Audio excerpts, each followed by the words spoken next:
Those days when we were young, before the motivation changed for what we'd become. Now I've peeked behind the screen, it's hard to unsee. Now I'm hollow and alone, living the dream. And I'll tell you that's what I need to do.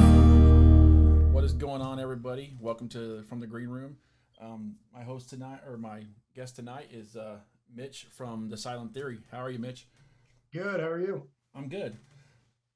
So we'll jump right into it. You guys released the album, Theoretically Speaking, the Acoustic Sessions Volume 1.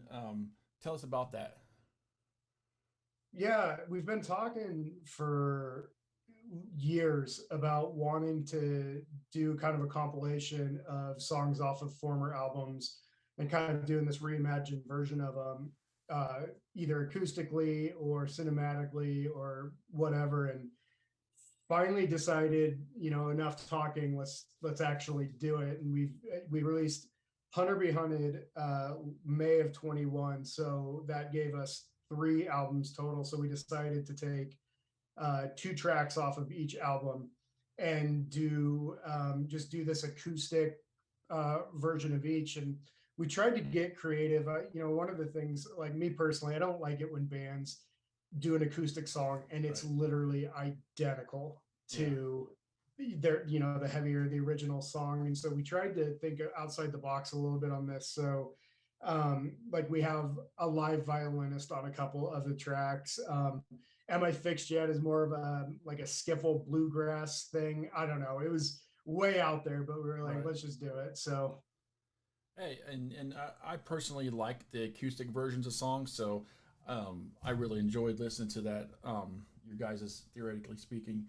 On that same note, the video for Living the Dream off the new acoustic collection, which came off the 2011 release, Black Tie Affair.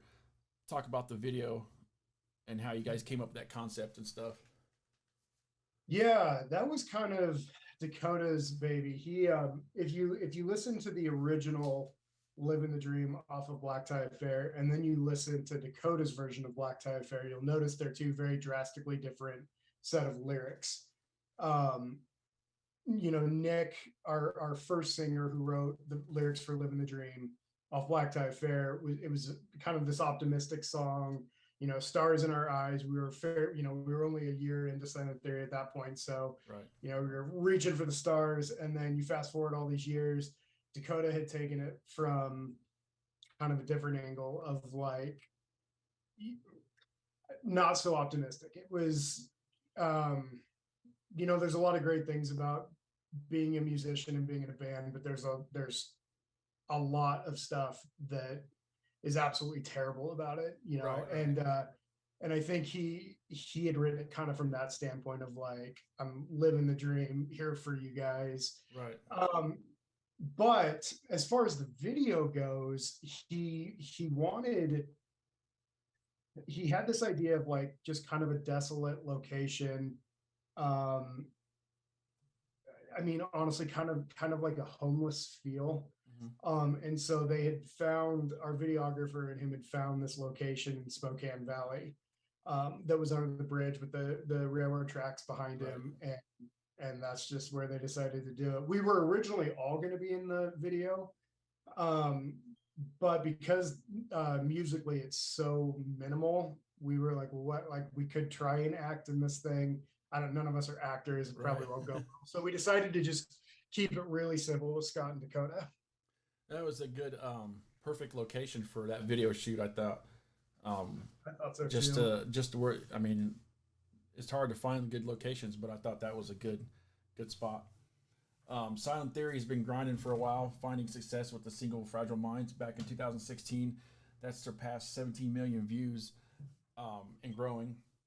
That second single off that album, "Delusions" with "Watch Me Burn," and then the latest album, or Be Hunted," the first single, "Shaking Cages," charted at number 22 on the Billboard and number 6 on the Foundation charts. What has been the key to your guys' success? Uh, Good question, Luck. I don't know. I think we get a lot of comments about lyrically really relating to people, and that's our goal. When I'm listening to music personally, I love it when I can find some type of a connection with that song, even if Right. that's not what the singer or the songwriter intended to write it about. If I feel that connection, then there's this deeper bond between that song and me. And I think we try to do the same thing in the music we convey. And so if you listen to the lyrics specifically of our songs, they're pretty deep. Mm-hmm. Dakota takes his lyric writing really seriously, and he's certainly a perfectionist. So he's that guy that he'll write it, then he's not happy with it, so he'll scratch out, he'll write again, nope. And he'll do this all the way up to the point that we're like, okay, you got to get in the vocal booth and Right. lay the track down now. And he kind of just writes about, either feelings, or things he sees. You'll notice in a lot of our songs, there's kind of this central theme of like mental health. Mm-hmm. And anybody who's had any hardship, which is everybody, Right. I think can relate to some of those themes that we have in our music. One of our songs, "Before the Storm," is about being addicted to opioids. Well, we get that song was really successful for us too, because a lot of people were like, I myself Right. am an addict, or I've been an addict, or I live with an addict, and that's exactly how it is. So I really think that's what it is they just gravitate toward the message. Mm-hmm. If I were to guess, I would like, being the drummer, I want to say it's because musically we are awesome. But realistically, I really think it's because they gravitate toward his lyrics. I think a lot of people, that's why music is so powerful, no matter what form it is, because people find find healing in music.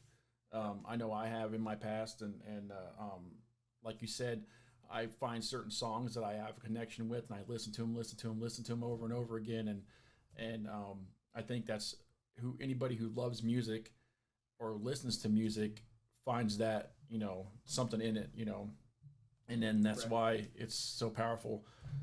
Lots of big things coming, or lots of big things from you guys so far.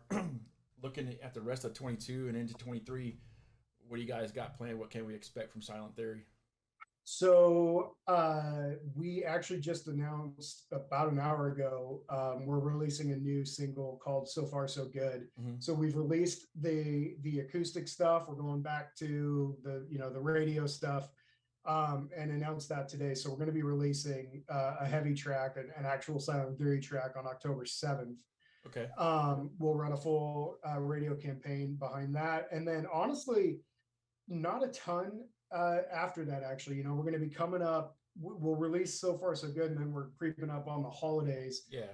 And, not pretty much the industry kind of shuts down end of November, all of Yeah. December, and so we'll probably just use the time to write. We don't have any studio dates planned for the rest of the year, and actually not planning on touring either. We had talked about doing a fall tour, but I mean, just to be honest, um, it's expensive. It's too expensive right Yeah. now. Yeah. I don't know how any bands are touring right I don't now know. at any Like, level. I imagine it's hard for people just to drive to work and afford the gas prices. So I mean, a lot of tours, I don't know how they can stay in the positive and make money even to pay for Yeah. gas from stop to stop. But I don't know. I've seen a bunch of people pull out of tours because of that too. So at least we weren't the only ones. But Yeah. spring 23, we'll have a slew of new music we'll be releasing. And then we will plan on being on the road in the spring. Awesome. So where can fans find your guys' information about the band, what's going on, new music releases, and all that stuff? Yeah, pretty much anywhere that you've got internet connection. We're on all the socials: Facebook, Twitter, Instagram. We finally jumped into the 21st century and got a TikTok. We were way late to the game, but we finally got one. Um, we're on all the music platforms. So whatever your preference is, we're Spotify, Pandora, Apple Music, Amazon Music. Nice. We do have a website, silenttheory.com, that has videos, pictures. When we're touring, it has our tour dates. And then it also has our merch store. So through silenttheory.com, you can find our merch store, and we've got shirts, hats, tanks, coffee mugs, signed posters. We have all sorts of stuff. We have hard copy CDs. So for old school people like me who still like albums, we have those as well. So, but yeah, I would just say we're probably the best place to just see what we're doing is on our socials. Awesome. Yeah. Funny thing about the CDs, I used to have a ton of them. If I hadn't backed them up and put them on my iTunes, I wouldn't have any music, and those are long gone, But it's true. Same. Look forward to seeing what you guys are doing. Again, tonight my guest has been Mitch from Silent Theory. The album, Theoretically Speaking, the Acoustic Sessions Volume 1, out now. Find it on all your favorite streaming platforms. Links will be in the description below on the video. Mitch, it's been a pleasure. Thanks so much for joining me in the green room, and hope to do it again sometime. Yeah, thank you, Brian. I appreciate it.